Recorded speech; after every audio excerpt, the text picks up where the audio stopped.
So hello everyone, my name is Jenny and I'm here to present to you an idea that I've been working on for a really long time.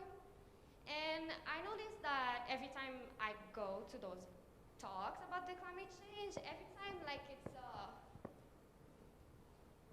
excuse me, can you get off your phone please? It's impolite, I'm giving a talk. I know, just put it away. Thank you. So, I'm here to show you all how we can survive this. But first, I need to introduce you to this term. So if you don't know what that is, please leave.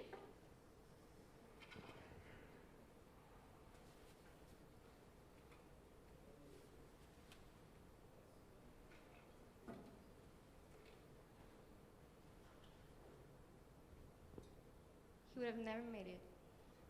Anyways, I've came up with this idea in my first year in Vanier. So, we all know that the rising temperatures leads to the melting of icebergs.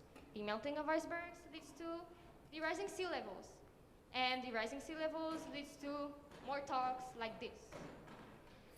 And I came up with this device and I thought it would be intelligent, that it would be made of groundbreaking technology, that it could recreate the effects of a frozen icebergs, and that would soak up a large amount of water. And I knew that for that I needed the brightest, smartest, and the most creative. And after some tiresome search, I've just come to the conclusion that it should be me.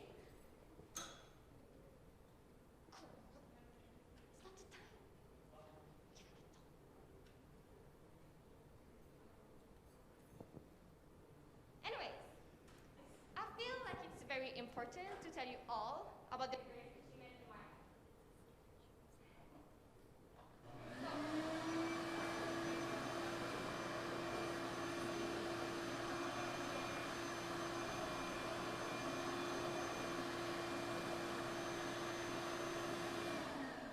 And you won't believe what happened.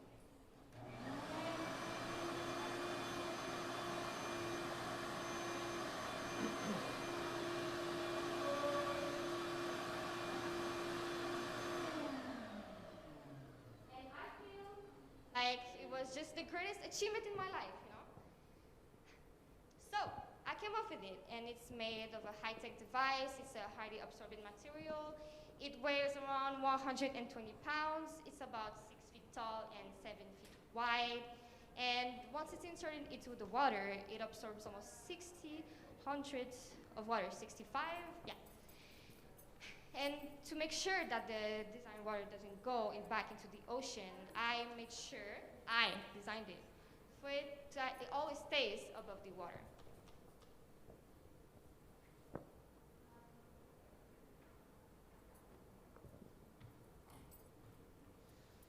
Again, this idea needs funding, and we had a generous amount of money of $50, and we need 32 millions. So if we want to reach that level, everyone in this room should give me at least $200,000. Done it, whatever. And if you are hesitant about that, here's the reason of why you should give it. People that contribute on saving the planet are just happier, it's proven. They feel a stronger purpose in their lives because we all know how small and unimportant everyone's lives is. And they are just less likely to be used as fuel when their kids need to power their phone. So, yeah. I'm not sure we're taking any questions right now, so keep it to yourself.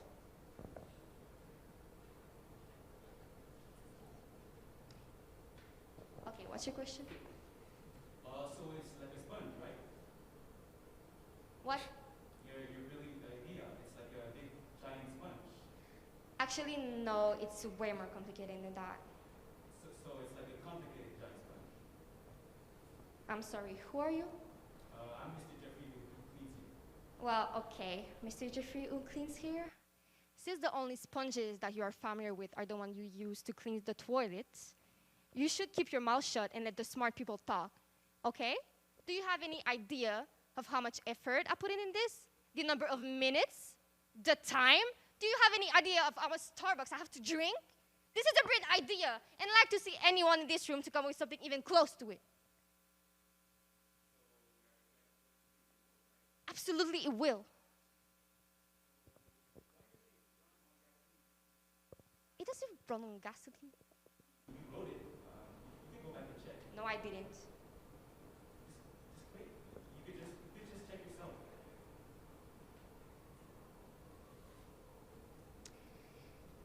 Does anyone else have other questions? Anyone? Anyone else? Yes, Jeffrey. Is there a snack bar for I'm a little hungry. Okay, thank you everyone, and don't forget, if you don't want your children to die, please send me all your money at jennyhollowayprenup@gmail.com. Thank you. And I know all Vanier students here wants to give money, so yeah. Thank you. All right, folks. I don't know how long it took you to clue in, but those were our students from the Communications, Media, Studio Arts department at Vanier College who gave us their satirical take, obviously, on environmental issues. So I would like to thank both Anouk Henners and Nathan Shane Santillas, right? Both aspiring actors, and also, I don't know, Omar somewhere in the room, Omar Abudel Magid, and he's the writer, producer, and director behind the skit you just saw, and he's an aspiring, film director, right? So thank you very much, guys. All right? So folks, we're gonna move on now to our panel discussion. Okay, I'm gonna introduce our panelists to you. We'll start first with Sam Rowan. Sam is an assistant professor of political science. After doing some studies at the University of British Columbia, and then moving on to studying at Oxford, he now teaches at Concordia University here in Montreal. And in his research, Sam focuses basically on the politics of global climate change, global environmental politics in general, and international cooperation more broadly. So I'd like to invite Sam to have a seat on the table. Welcome. All right. Next, I'm going to introduce you to Brandy Diner. Brandy is a graduate of McGill University. She's a wildlife biologist, and she's also the coordinator of Vanier College's Environment and Wildlife Management program. Brandy loves to travel, and while she's traveling, she works really hard, at developing international partnerships, creating internship opportunities, for students with environmental organizations around the world. Brandy?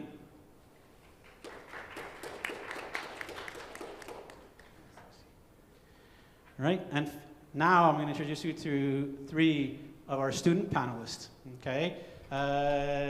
Each one of the student panelists comes from our Environmental and Wildlife Management program here at Vanier College. We'll start with Adrina Kurzel. She's actually a first-year student in the Environmental and Wildlife Management program at Vanier. Adrina has a passion and appreciation for animals, all things in the wild, right, and hopes to translate that passion eventually and the knowledge and experience that comes with it into a career in wildlife conservation. Adrina?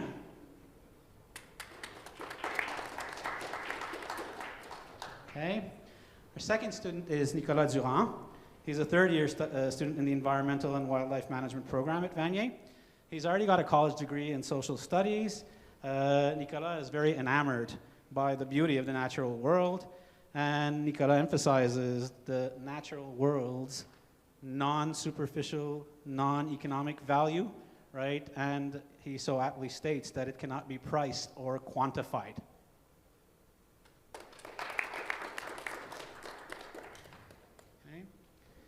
And finally, we have Gabriel Girard, right, who is also a third-year student in the Environmental and Wildlife Management program here at Vanier.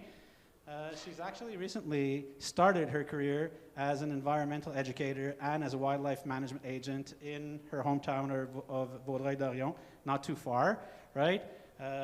She believes, obviously, in spreading awareness if we're living for people to live more sustainable lives, and all the while, you know, she likes to hold our governments and corporations accountable because they are the main contributors to climate change. Gabriel? All right. So, I need to pull up a chair for myself.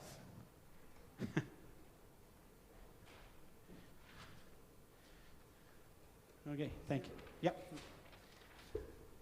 We're all good. Okay, so we're going to start off with you, Gabriel. You have about a minute. Give us your take on, you know, environmental challenges moving forward. What kind of questions you have about the topic?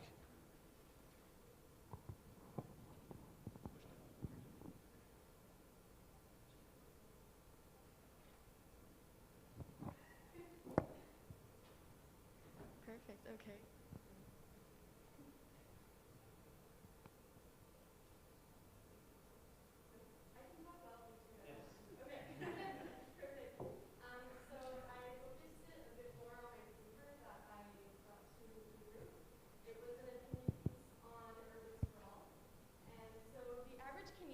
Will release about 15.50 metric tons of CO2 per year into the Earth's atmosphere.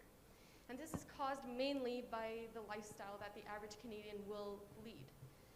However, in the Netherlands or in the UK, the average person will only release about 8.5 to 8.77 metric tons of CO2 into the atmosphere. So how can this difference be so significant? Because our lifestyles are not that different from one another. I like to blame the American suburbs. I have a personal vendetta against the American suburbs. I grew up in one and I do not like them. The North American suburb is an environmentally unfriendly and economically unsustainable way of managing a city. They're built to have large infrastructure accommodate for a small group of people, and it leaves them to be car dependent and to overconsume many of their day-to-day products. So let's imagine St. Denis Street. Along one block there'll be approximately 40 units, let's say. You can imagine it. It will be businesses, it'll be living spaces. And you have 40 people paying for one portion of a street. But if you imagine a suburb, there'll be about 5 to 7 houses along that same block. Now you only have 5 to 7 people that are paying for all the upkeep, repairs, and everything for that same amount of area of a street. So this is mismanaged. And as well, these 40 people are more likely to take the bus or the metro to get to work, whereas suburbanites, these 5 to 7 people, who are probably in families as well, so make that number bigger, are taking a car to work and driving a long way because there's no infrastructure for them to get to work.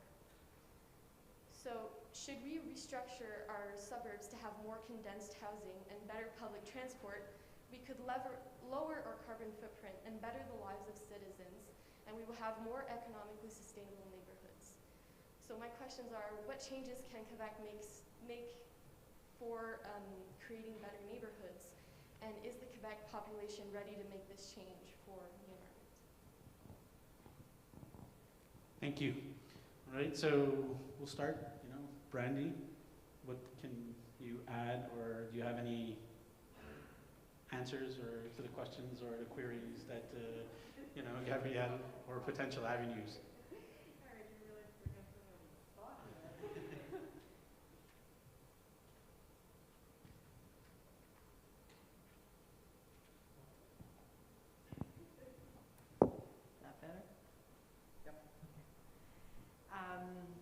Wow, answers. I feel like I'm a politician all of a sudden. All that I could really add to that is that I agree with you 100%, Gabrielle. And I now live on the plateau, and so your examples of St. Denis Street versus somewhere else on the West Island are to find that the convenience of living in the city far outweighs the suburbs. I think the idea of people living together in smaller areas, but being responsible for infrastructure, for fees, for all of these kinds of activities just makes a lot more sense. And I think that we can live better. I believe it was your article, if I remember properly today, that talked about the idea of if we're going to keep building, we need to build up as opposed to building outwards.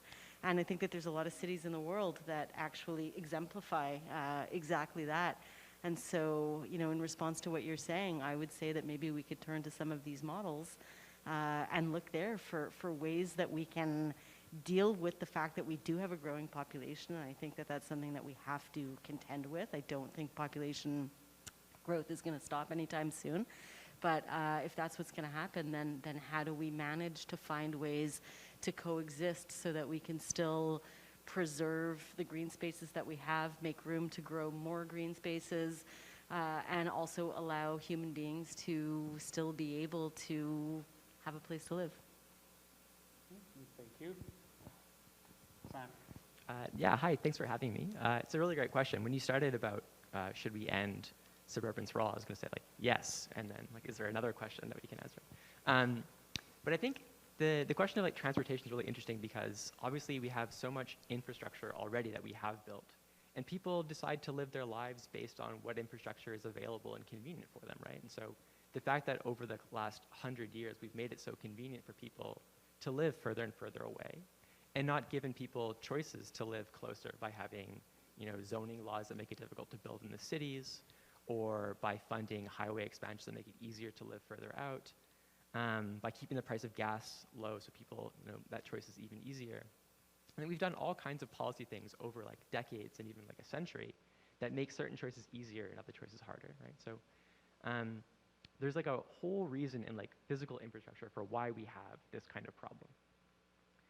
And so it's a really big ask actually then to ask individual families to move from suburbs or places further away to move into the plateau. I used to live in the plateau. It's beautiful. I love it. But it's a really big ask to try to get everyone to move from further away to downtowns. Some people don't want to live that way, right? And this is kind of why some people get very excited about the idea of electric cars. What if we could decarbonize that transit, that commute from places that are further away into the cities, either through non-polluting cars or through public transit or ride sharing, those kinds of things. I think this kind of is one of those issues that kind of splits people, where it's you might have a preference for more density, living closer to art spaces, community centers, all that kind of stuff, which cities provide really well, right?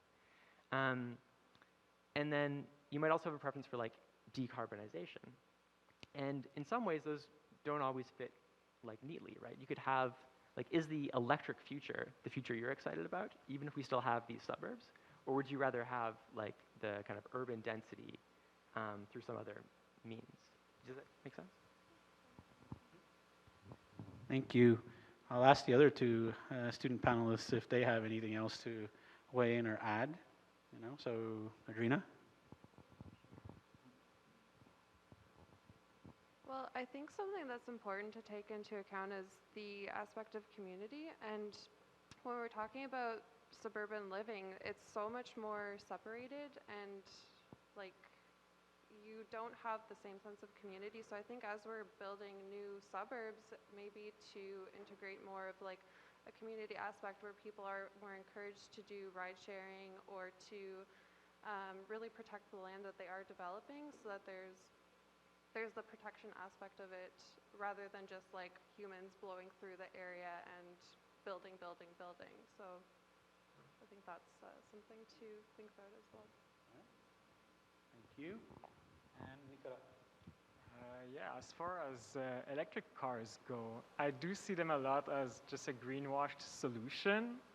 It takes a lot of lithium to get those batteries going. There's not an infinite amount of those metals. It's going to make a ton of other problems once that becomes the norm. Electric transport can be good, but if it's a train, I believe in that. But singular person transportation, I do see it mostly as a useless thing, since the average person doesn't commute to different places through the week. They just go to the office, they go back home.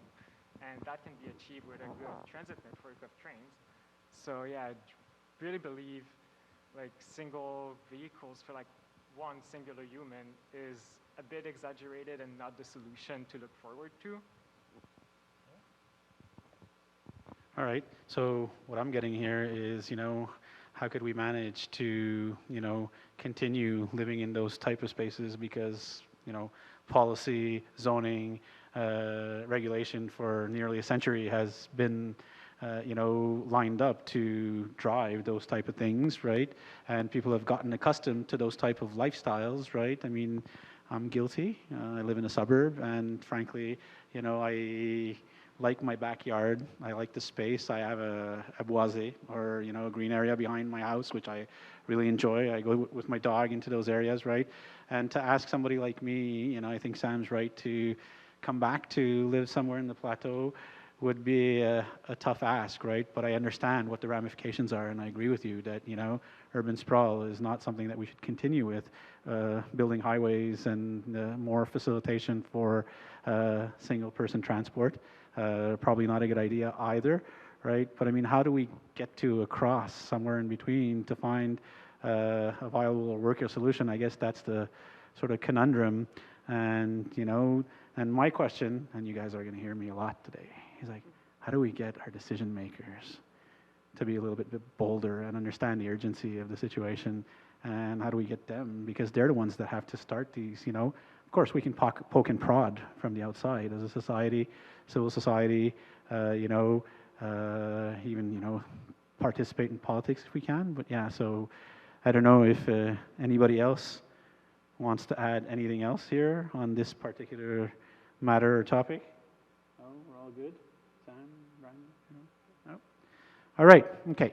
So I'm going to move on now to Adrina, actually. So we'll get, Adrina's take on some of these things and these challenges moving forward. All right, so hello.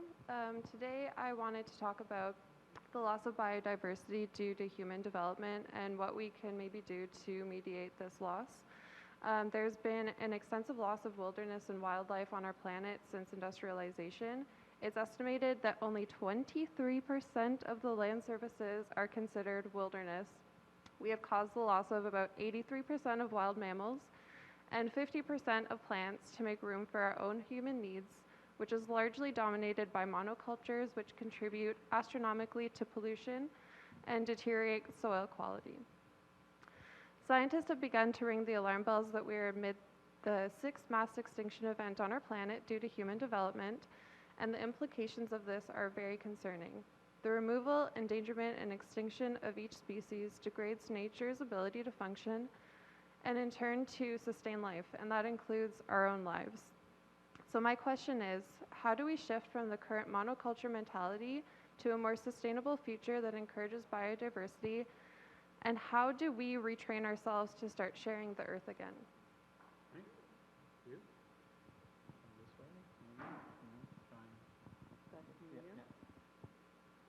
That's a big question you're asking. Yes, absolutely. I think these questions are so important and they're so huge at the same time that it feels very difficult to tackle them. And of course, I don't know what the answers are. I think that answers lie in creativity, in human ingenuity. I think that we are sort of engineers in our own right as human beings relative to a lot of the other animals, mammals for sure, on this planet. And so we need to rely on that. And so we need to work with the people that are engineers, that are architects, that are urban planners and designers. And, as I mentioned a little bit earlier, I think that as we continue to grow as societies worldwide, we have to prioritize room for plants and animals in the same way that we prioritize ourselves. And so to try to take a step back from our own self-importance, the idea that what human beings want should be at the top of the food chain or should take priority over other animals. And I think that we need to understand, I mean, even if I remove mammals or animals from this for a second and we just talk about plants, plants in many ways are our answer to a lot of this problem, right? Like the carbon sequestration that plants and forests can create in and of itself is a reason to prioritize forests, to prioritize green spaces. And so I think that that's something that we really need to keep in mind. The loss of biodiversity over the last century is unprecedented, is unheard of, and frankly is just not okay. But I don't think that that's going to change until we as human beings can start to view ourselves differently, you know, and again, you know, just stop thinking of ourselves as being at the top of the food chain. And so I think it's an attitude shift, but it's an attitude shift that needs to happen along with solutions, right? People are not going to stop having children. We are not going to want to stop living in the suburbs, right? People do move and change, right? And so your priorities change, and so there has to be some way that, you know, again, we have solutions that can work with our philosophies in order to be able to exist the way that we want to exist, and at the same time still prioritize the other living creatures that are on this planet. Thanks, Randy. The biodiversity question for me is so much larger than the climate question. So I kind of came into environmental politics from the climate change angle. And climate change is almost like a simple problem compared to biodiversity. Like, we know what the problem with climate change is, that we have too many greenhouse gases in the atmosphere, right? But the problem of biodiversity is like so much more diffuse, so much more, it differs from place to place, has all kinds of different ecosystem characteristics that make it really hard, like for me at least, to wrap my head around all these dimensions. So maybe one way to think about it is to think about like trying to break it down into smaller things, right? So the solutions to addressing biodiversity and like desertification are going to be different from the concerns around, say, like fisheries or the population of like marine ecosystems. And so there's like no one-size-fits-all solution to the biodiversity crisis. I mean, there's no one-size solution to the climate crisis either, but at least we have a sense that, like, you know, this is a problem of, you know, fossil fuels, greenhouse gases, the concentration of these things in the atmosphere that we can work on with different technologies. But the biodiversity question for me is like a much more complicated one. There's one thing about the kind of sixth extinction, as it's being called. Elizabeth Kolbert's book on this is really, really awesome if you haven't read it, which is that I think until very recently, maybe a couple decades ago, humans didn't really understand the footprint that we've had on the planet. We had like a sense that, you know, humans are reshaping the earth and whatnot. But the quantification, the research into this, the real understanding of our impact and the number of species of plants and animals that have gone extinct during like the, you know, 10,000 years of human like settlement is mind-blowing. And I think it's different now in 2022 that we know the impact that we're having compared to the impact that, like, you know, the first settlers in Australia had on the megafauna there.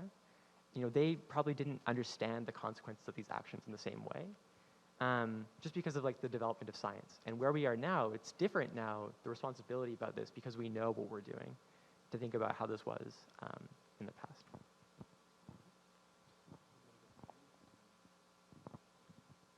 Yeah, so when you mentioned monoculture and how we can better manage that, it made me think of a podcast that I listened to a few weeks ago that I recommend others listen to as well. It's by Robin Wall Kimmerer. It's called The Serviceberry, an Economy of Abundance.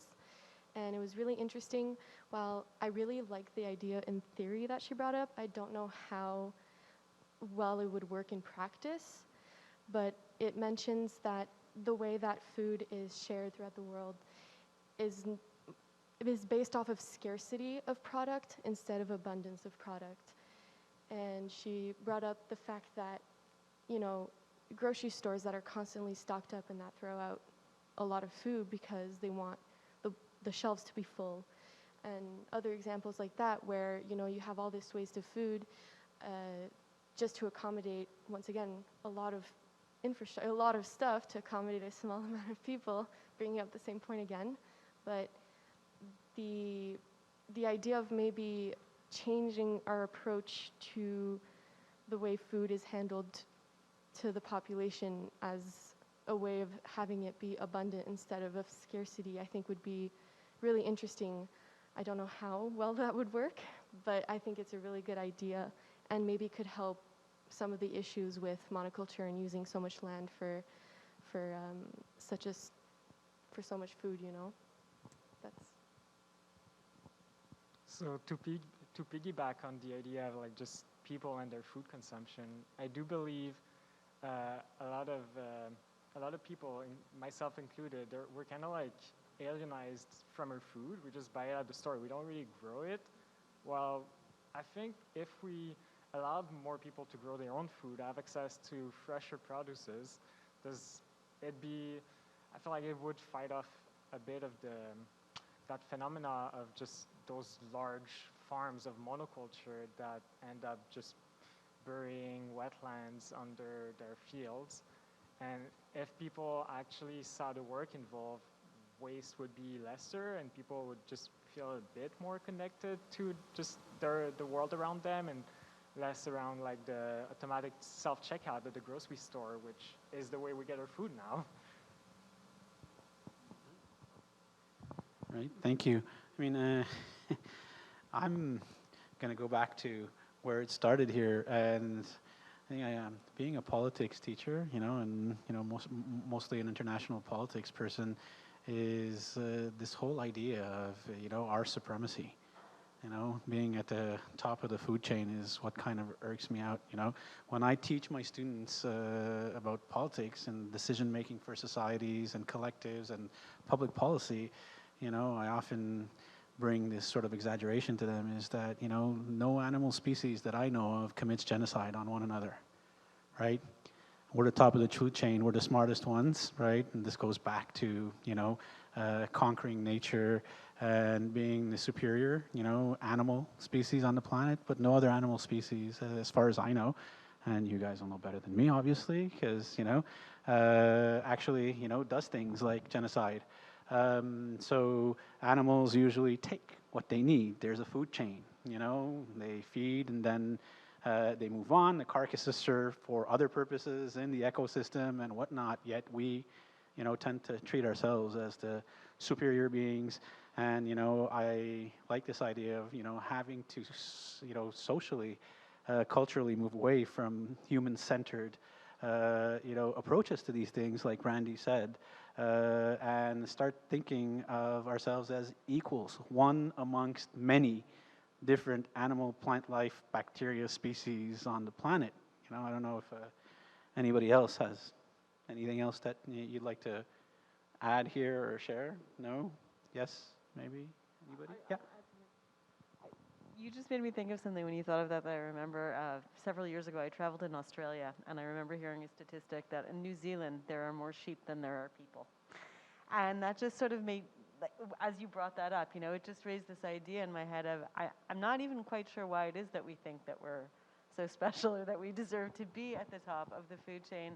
I know that our population keeps growing, but I don't know. I mean, just in that example, right? There's more sheep than people in New Zealand. So why should the people be taking up more space? And the sheep weren't even in New Zealand to begin with, right? We brought the sheep over to New Zealand. So it's an interesting idea. I mean, a lot of what exists on the planet now and where it exists has a lot to do with human beings. A lot of the extinctions that we've faced in Australia in the last 50 years are based on alien species or invasive species that ended up on that continent because of human movements, right? So, yeah, I don't know where else to go with that. I just wanted to raise that. Does anybody else? Yeah? I also wanted to mention, based off of that too, how, you know, everything is based off of our actions, but when it comes as well to undoing the bad we've done, we also pick and choose what we want to save, and I'm going to use the term charismatic megafauna. everybody's going to want to save Bambi before they save a little arthropod. You know, it's when it comes to us going and affecting the biodiversity of the world, we're going to make decisions as well on what we decide to save and what we decide to do. And I feel like there's going to be a bias as well on our preferences, which once again is just going to affect how it's going to turn out. So, not to be a downer, but. Anyone else? So maybe just say one thing that's, I don't know, maybe a little bit different from the tenor of these other comments is that we don't want to be like the defender of industrial agriculture, because I don't know that much about it really, but one of the great benefits of like having big farms that are run with like the most efficient technological processes is that they don't need a lot of people on them. And that frees up a lot of people to do other things with their lives, to be teachers, to be professors, to be mechanics, to do other kinds of jobs, right? And to the extent that we push more and more people, or we push away from like industrial agriculture and into more like small-scale farming, that means it's going to be a much more labor-intensive process, right? So how many people would rather be a small-scale farmer than, you know, to live in a city and have a job in the kind of like, you know, modern kind of service-oriented kind of tech economy? And of course, people make their own choices all across all these things. And industrial agriculture doesn't need to be synonymous with monoculture, right? You could have a different way of doing it, more sensitive to the context of the place, grows different varieties of crops and that kind of stuff. But a lot of those processes are going to make growing food more labor intensive and more expensive. And so there are like some trade-offs in these decisions here, right? It's not just that like we could, you know, tomorrow snap our fingers and be in a world of like small scale, more abundant, diverse kind of agriculture. Like we have a set of systems that have generated these kinds of outcomes, and they're hard to change. We should be trying to change them, but recognizing that there are some strengths to these processes too is, I think, important not to forget when we like valorize other systems as well. Anybody else? All right. Okay. So, oh, sorry, Nicola. Speaking of like small-scale agriculture, I just feel like it's kind of impossible to get into it with the way the system is done, especially here on Quebec. Like, you gotta be a big producer if you wanna be allowed to legally sell your goods. And I think just the system is favoring this unhealthy way of exploiting our environment, while we could totally start allowing people who actually do want to get into that more labor-intensive lifestyle and that want to be closer to their food source. And if we gave them the option, at least, you know, there's definitely demand for it. So I think if it wasn't just the norm of having to do it on a large scale, that's truly a bit really dehumanizing for everything.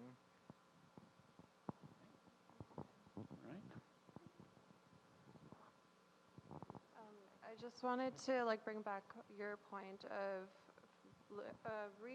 shifting towards abundance rather than scarcity. And I think when we're talking about farming and like more small scale farmers, if we had a better community system where we were working together and more connected with our food and promoting like farming things that are meant to be farmed here and consuming things that are within our area rather than focusing on shipping and mass production and trying to make as much money as possible for the lowest cost, I think that would be another, like, that would be good too, right?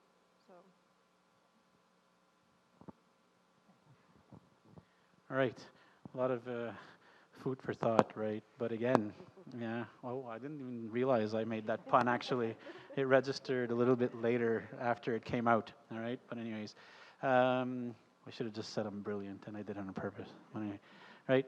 Yeah, no, I mean, you know, there's, you know, one thing that you mentioned, Gabriel, is I don't want to be a downer, but unfortunately, we're talking about things that are, you know, when I get my classes in my, you know, classrooms at the beginning of the semesters, you know, I tell them it's not going to be a ray of sunshine here. You're not in my class to hear about wonderful things, and you know, I exaggerate. You know, I tell them I talk about, you know, more positive stuff happening in the world as well, right? But I mean, this is a place and time where I think, you know, if we don't urgently address these issues, the ramifications are species-wide and they threaten the very existence of our species and our ecosystems.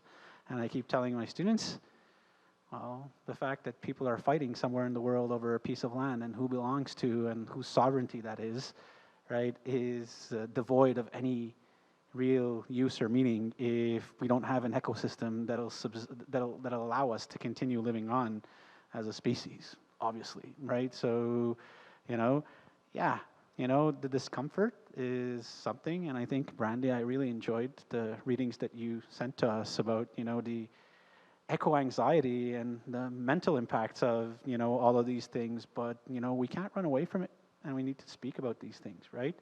So before I ask, Nicola for his take, we're going to take a little bit of a break now, and lighten things up a little bit since, it's getting a little heavy.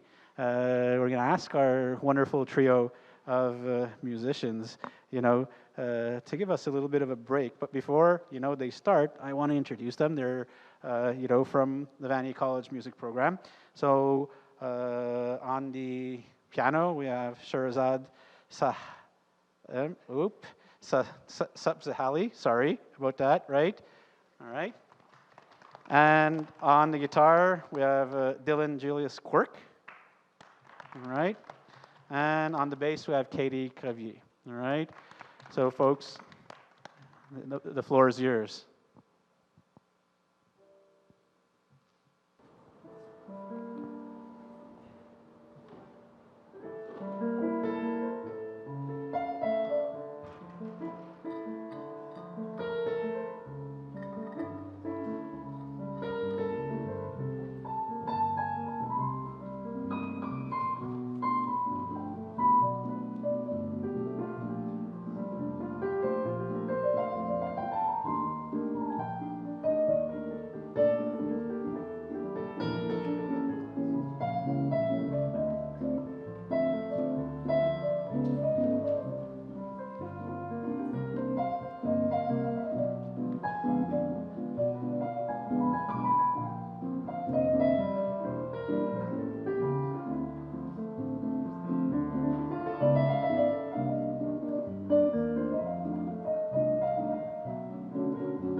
All right, thank you very much, guys. Okay, so on to our final segment in terms of our panel. So we have one of our student panelists who hasn't yet, given us a little bit of a, where he situates himself or what his take on, some of these issues are. So, Nicola. All right, so I've already expressed myself on a few of the issues. It shouldn't come as a surprise. I picked an article stating basically with the IPCC being released, the big paper from the United Nations Council of Scientists, and basically they laid out the groundwork of here's a problem, here's your fix it. Now what's up? Why aren't we doing anything? And so my take on it is that the environment is way overutilized for its material value, and we really terribly undervalue it for its cultural, physical, and psychological values. Basically everything that can't allow an individual to get real rich, like it kind of goes under the rug. And while we focus so much on how to pinch the most profit out of the land around us, oftentimes we bring it to a state of decay that won't be solved within the lifespan of a human life. And so it just seems irreversible to us. And I think it's time our representatives start to consider the greater value of a clean environment and how it can affect the day-to-day life of the average person. I think Occidental democracies, I find that they struggle a lot to make any meaningful long-term climate change plans. A lot of it is often like, oh, by 2050, that will be solved, and they don't really mention it anymore. And I see it as that any government that be like too radical, it would lose popular vote and would just favor any government that's a bit more inefficient, but that won't threaten the established lifestyle most of the electorate is used to. And I think as we see natural catastrophe get more and more frequent throughout the world, climate inaction is just pure denial at that point. And instead of trying to stop climate change, we should also just be learning how to adapt to it, because it is happening whether you acknowledge it or not. And so most of my questions is mostly just what changes to an infrastructure we should do. I do believe that stopping urban sprawl, as we mentioned, building less car-centric structures, that's the way of the future. I also believe building denser cities, making green spaces more accessible and just creating more of them, maintaining more of them instead of building condos for like 5 people on top of a wetland.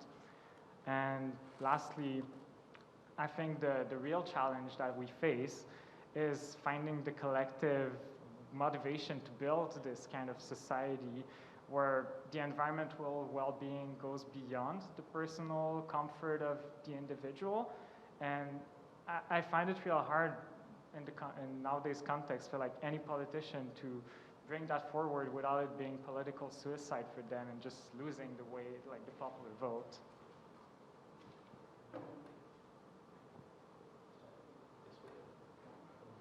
I guess as a political scientist, I should have all the answers to these kinds of questions.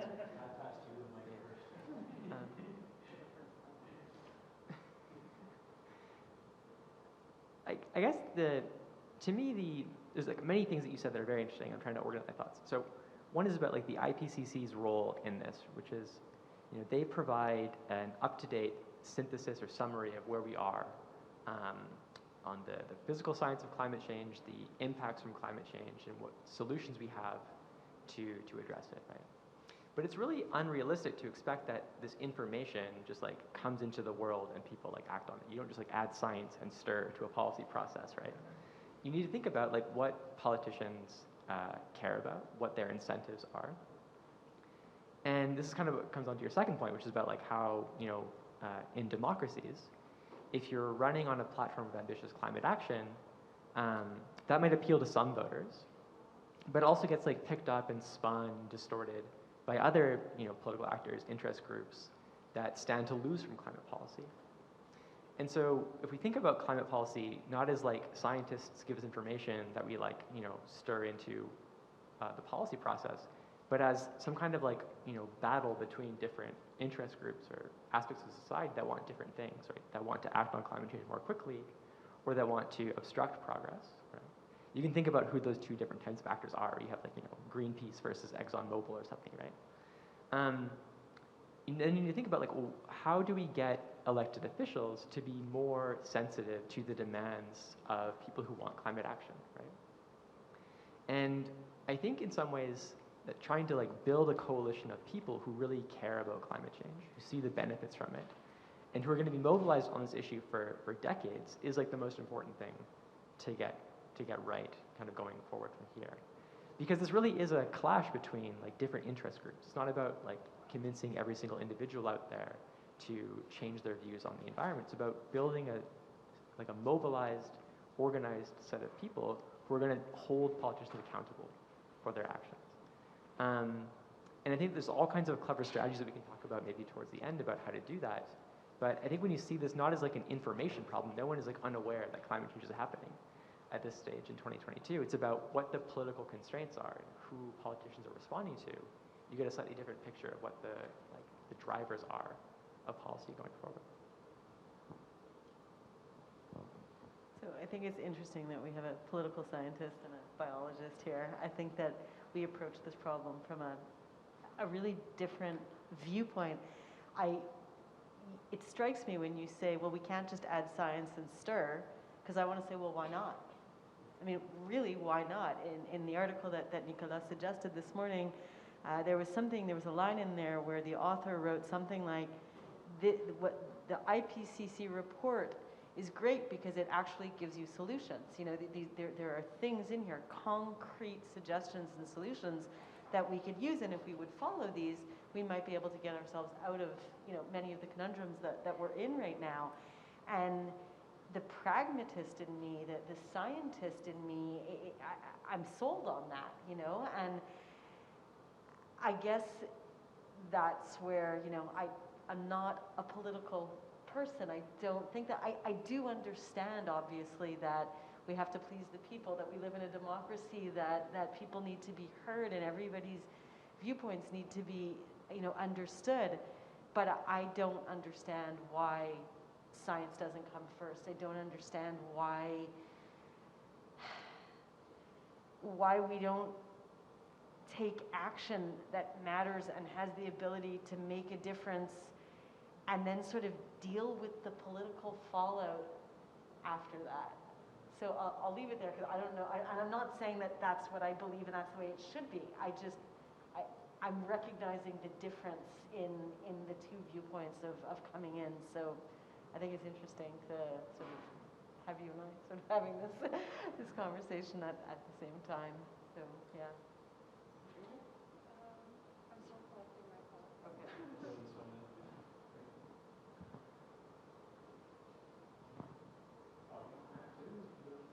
Yeah, well, I guess I have kind of the same viewpoint as Brandy in a way, but I also understand, what you're saying as well, where I don't understand how we can't just deal with the consequences of it afterwards, because science has been pushed aside, climate science has been pushed aside for so long now. Why can't we just push them aside for now? But of course that's not realistic, payback, but it has to be a collective effort, because if it's not a collective effort, it just creates a divide, and then you're not going to get anywhere from there. So you can't just go in and, create one source of power that's just going to decide for everything. And because the way I see it is, you get the scientists to decide everything and then deal with the fallout, but what if we don't agree with those scientists? Within the scientific field, there's also disagreements. And so, trying to figure out trying to figure out what the right thing to do is not going to work unless you have many viewpoints and have a collective effort from that. And I definitely recognize that. But it's going to take so much more energy than just going ahead and doing it. But it's so important, and it's necessary for actually something to happen,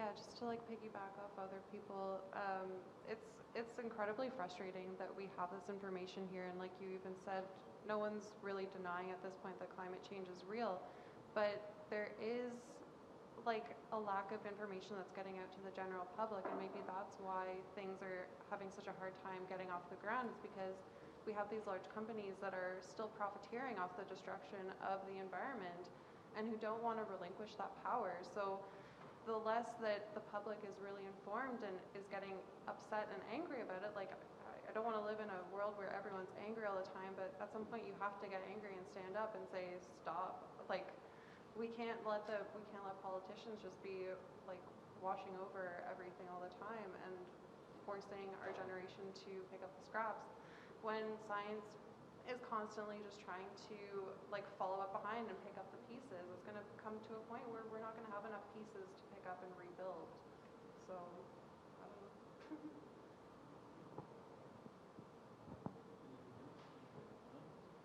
It's like I'm gonna side with my political science brother in here. No, I'm not closing ranks. That's not the point, right? But you know what? The human being still needs to subsist. We still need to eat. People still need, you know, to work and make a living.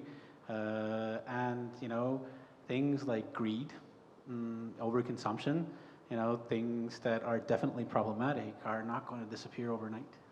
Unfortunately, I wish they would, right? But I think that, you know, here's where, you know, strategies have to be built to build those coalitions, right? Collectively, right?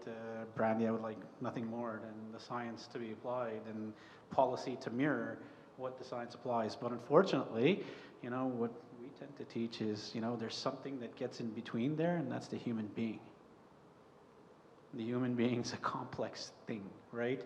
And there's selfishness, there's greed, but beyond that, there's a, you know, drive to power, vested interest, not willing to relinquish, you know, that type of position or authority in societies, you know. So, yeah, I think there's got to be clever strategies to build coalitions and get people together. But the problem is that the pace of those things are very slow and very incremental at this point in time, I think, in terms of what we're faced with and how urgently change needs to come and how quickly it needs to, you know, be put into effect.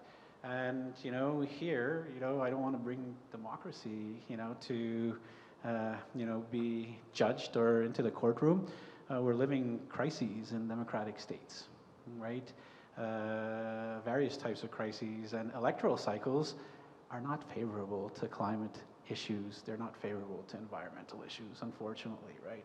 So we got to find clever ways to, you know, and I'm not, you know, offering solutions. Obviously, I'm, you know, just as perplexed and dumbfounded sometimes when I think about these things.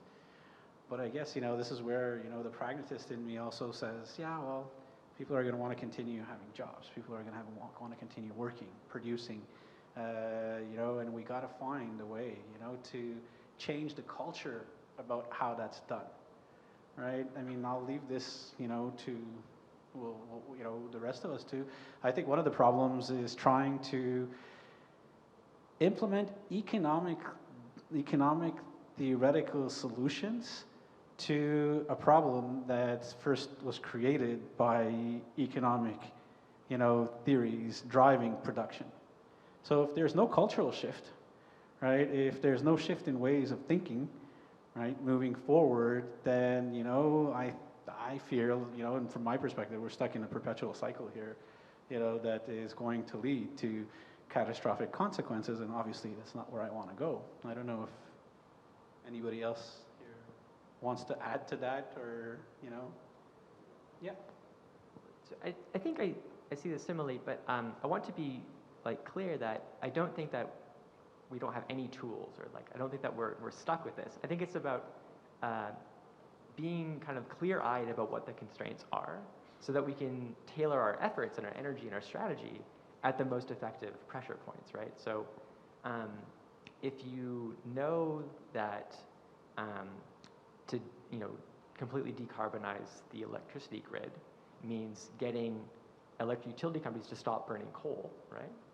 And to stop burning gas, to stop burning oil, then you think about like, what kinds of like reforms really work on that process. And it's like, you need to either like have direct regulations to tell them to hit 100% renewables, or you need to basically like create a new renewable energy industry that's going to advocate for their interests in opposition to Peabody coal, right? So if you think about this as like what the real constraints are, then you can think about how to tailor your energy and your effort at like the most effective pressure points, right? So, so here in Canada, we have this electoral system, first past the post, that means that kind of minority interests are just really not very well accounted for in the electoral process. Like if you have a strong view on environmental issues or any issue that doesn't have like a real commanding majority, it's very hard for those legislators to be elected on that platform, right? And so you can think about like, should the energy be in trying to elect green MPs, or in terms of getting the electoral competition between the Liberals and the Conservatives, or the Liberals, Conservatives, NDP, to be more active on climate, right?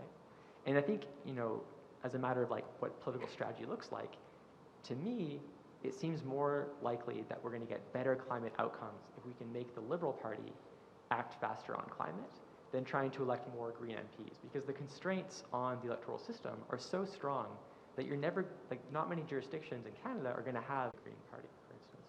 And so if you think about what this means is like, not that we should give up, but that we should be thinking about how to put pressure where it is most effective, where like the real levers are that you can act on these processes.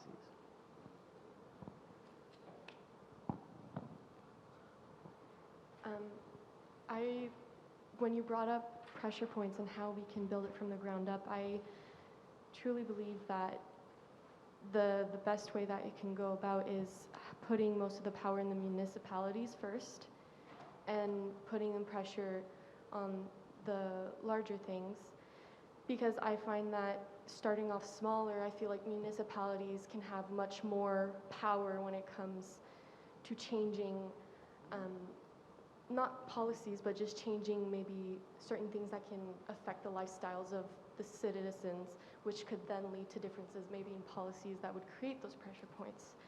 And so I think there has been some interest in some municipalities that want to try and go greener and have better structured cities. And I definitely do think that if you start in those smaller communities, you can start growing something much bigger than what it could be. So maybe it is a good strategy to go directly to the big parties that are going for the elections, like the NPD. I always mix it up because I'm francophone, but Conservatives and Liberals. But you could also have the municipalities that would then affect, the inter-municipalities, how they work with each other, and then growing bigger from there. I feel like that could be a really good way to go about it as well.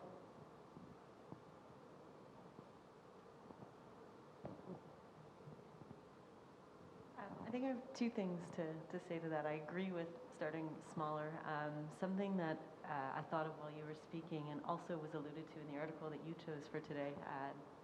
So this idea of pressure points and putting pressure on, and how do we affect change? And this, again, in the context of, well, it's too big, or it's too political, or how do we get people on board?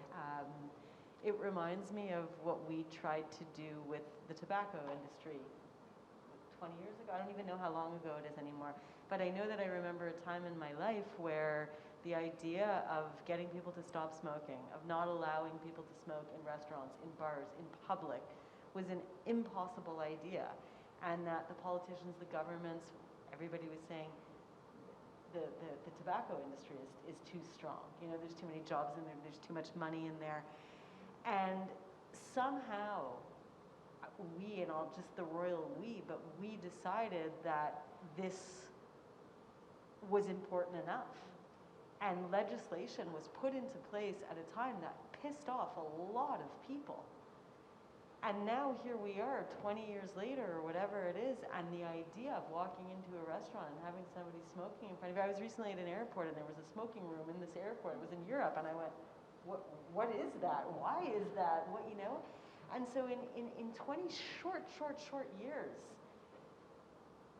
we've had a reset in our minds about the role that tobacco and the tobacco industry should be playing in our societies, and it's almost worldwide. I think worldwide it's changed a little bit. So why can't that model also apply to, I'll just say the word environmentalism for now, but whether it be greenhouse gases, whether it be monocultures, whether it be urban sprawl, any of the things that we've been talking about today, why can't it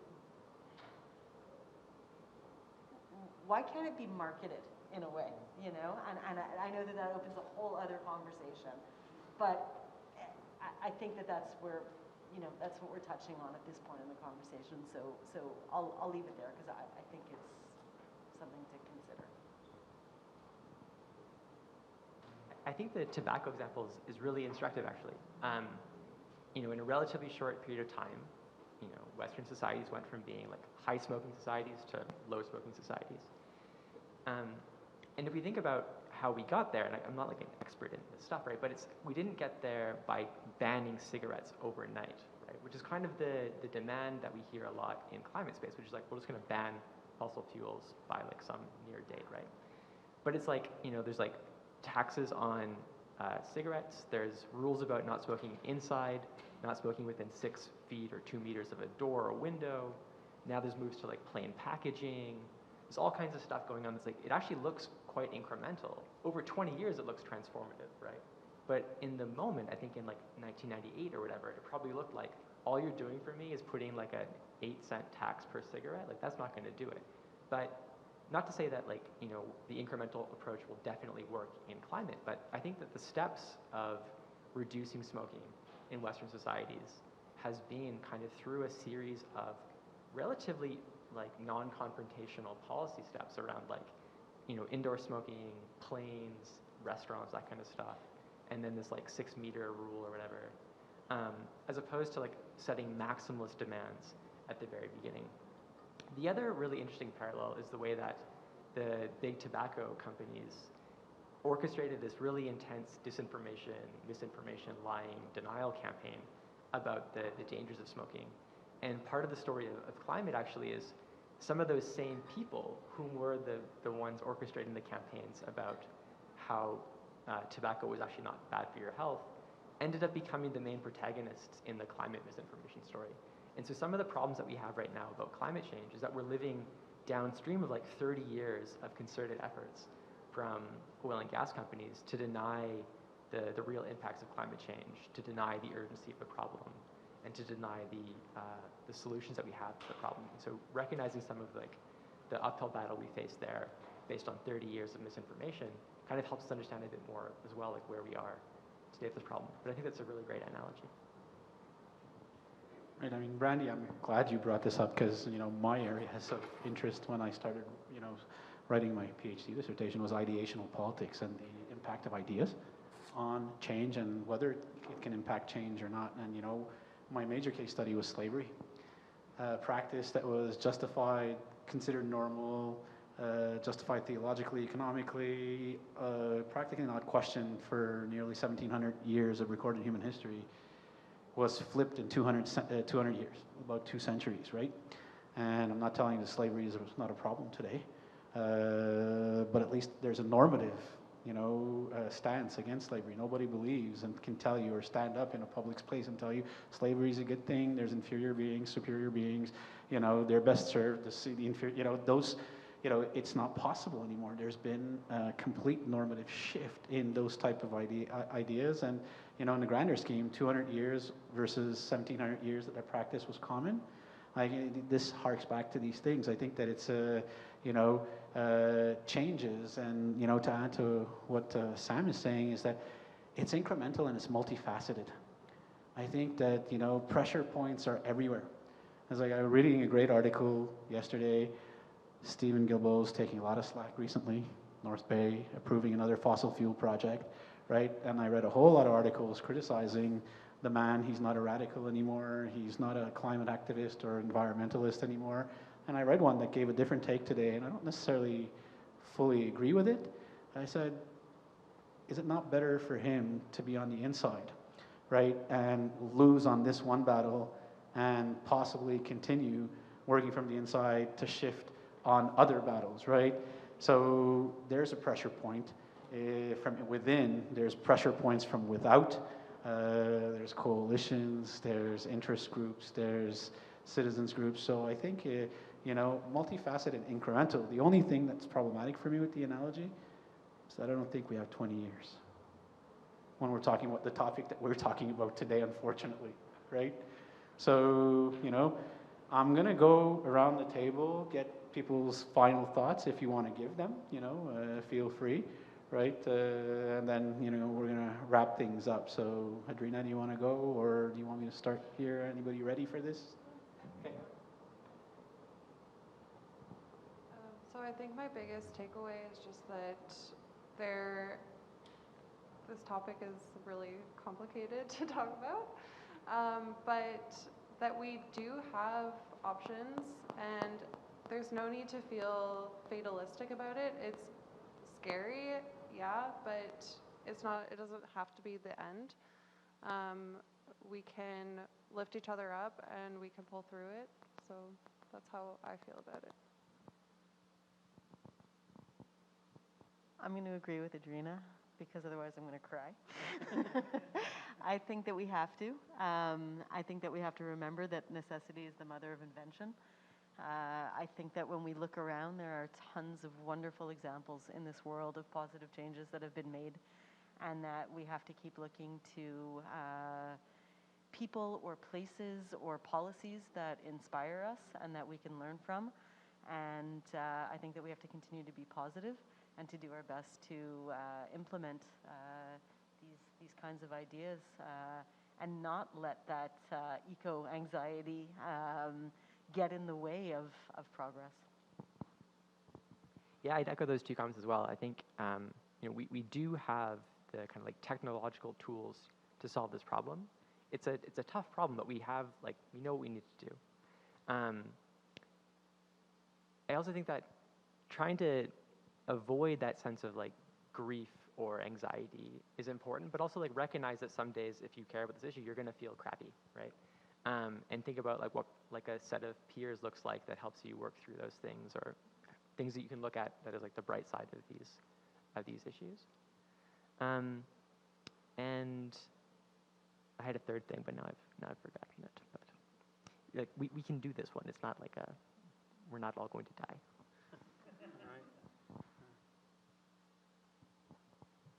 To get back on Stephen Guilbeault approving the North Bay project, yes, it is really unfortunate, and it does seem absurd, but I also believe it goes beyond his powers. And speaking of pulling the right levers with the system we've been handed, he is sort of doing that with some species at risk stuff, especially with the caribou populations here in Quebec, which he is forcing the provincial government to start acting on this issue. They've been pushing under the rug for not even the current government, but previous government have just been ignoring that declining population. And now it seems as if the federal is gonna like give a little kick to Quebec to actually start doing something. So I do think there is hope here, but I do find it really unfortunate that any radicals that get into position of power like that, they kind of like see their dreams die.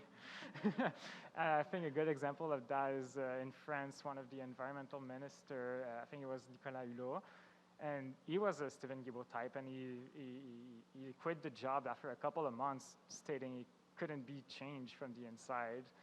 And I find that it's just a really big bummer to think that, oh yeah, we get to vote and change stuff, and once it does change, the guy quits. So yeah, we definitely don't need to get bummed out or see impending doom. But I think with the tobacco example, from what I understood, policies were implemented or laws were implemented more in a passive way where, it happened and then people just let it happen and, or they didn't like it. Correct me if I'm wrong, because I'm not an expert on this, but maybe if we had more of an approach of implementing in increments, but in a more active way, where people are more involved in adding new laws and implementing things which could maybe have it happened at a faster pace because people are involved, instead of just letting things happen once in a while and be like, oh, okay, that's different, and then stop noticing, oh, this is different. So maybe that would be a better strategy for change. And I think that, there is a little glimmer of hope sparkling somewhere in the little corner somewhere. I don't think it's all doom and gloom. Well, you know what? I mean, as far as tobacco is concerned, I think anti-tobacco lobbyists might differ, with your, because when I say it was multifaceted, there was large-scale litigation, a lot of activism. So I think it was an active struggle, right? And the pressure points, litigation, and other types of things in different places, right? So I think you're right? I'm just going to go in a little bit of a different direction, not because I like to play devil's advocate, but I don't mind a little bit of echo anxiety because it keeps me on my toes, right? I'm an optimist by nature too, right? And I like to think that there's things that we can do moving forward and there's hope. I think the biggest hope that I see is in students and young people like yourselves, to be honest with you. You guys see things differently than we do. And, I hope more and more of you see things differently than we do moving forward, because we've burdened you with this. And it's me and previous generations, us, and older people that have created this conundrum for you guys, which is existential. And you guys are, it's left in your lap. But, my glimmer of hope is, in seeing students like yourself, seeing the students I teach on a daily basis that are a lot more, in tune, that are a lot more active and a lot more sensitive to environment, right? And pushing these. But, I still believe that, the eco anxiety still has to be there because you need that as a driver. You need to keep that there, and that's what fuels me to try and, be active around it. But, anxiety is something that you can cope with. Anxiety is something that you need to confront and you need to deal with. And I think that's what's going to get us to, deal with the problems and find effective solutions moving forward, right? So, I mean, Gabriel, Nicola, Adrina, thank you very much. Brandy, Sam, thank you very much for accepting my invitation and being here with us, My takeaways is there hope. Complicated, multifaceted, different approaches and different pressure points have to be applied, but that there's hope, right, moving forward from here. So I'd like to wrap up episode 2 of Vanier Talks, and to do so, folks, stick around. Our musical trio has graciously accepted to, ride us off and give us some more, great music to wrap up the show. So, here I am. I'm signing off. I'm hoping that, whoever's here today, whoever's listening online, comes back for episode 3 next year when we settle on a theme or a topic for that one. Thank you, everybody.